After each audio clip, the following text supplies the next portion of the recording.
હવે આપણે મોસ્ટલી બધો જ મસાલો આ પૌવાની અંદર કરી લઈશું અને પછી એને આગળ બતાવું તમને એવી રીતે. તો સૌથી પહેલાં આપણે પૌવાનું મસાલાની અંદર માપસર મીઠું આપણે સ્વાદ પ્રમાણે અને આપણી જેટલી ક્વોન્ટિટી હોય તે પ્રમાણે મીઠું લઈ લઈશું.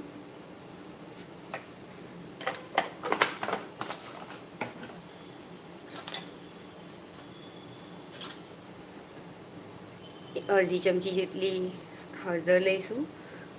આપણે હળદર નાખવી હોય તો નાખાય, ના નાખવી હોય તો તેને સ્કીપ પણ કરી શકાય છે, પણ સારા લાગે મોસ્ટલી પૌવા વ્હાઈટ કરતાં યલો. અહીંયા થોડું ધાણા જીરુંનું પાવડર,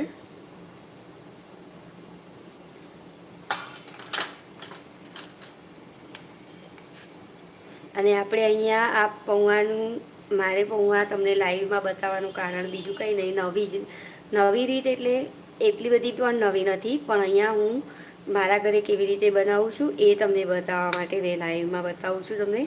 કે આ આપણે અહીંયા આચાર મસાલો આવે છે તે લઈશું. અહીંયા આપણે લાલ મરચાંનો યુઝ નથી કરતા, આપણે આચાર મસાલાનો યુઝ કરીએ છીએ. તો મેં અહીંયા 1 ચમચી જેટલો આચાર મસાલો લઈ લીધેલો છે. હવે પૌવા આપણા ગુજરાતીઓમાં તો થોડા ખાટા મીઠા જ ખવાતા હોય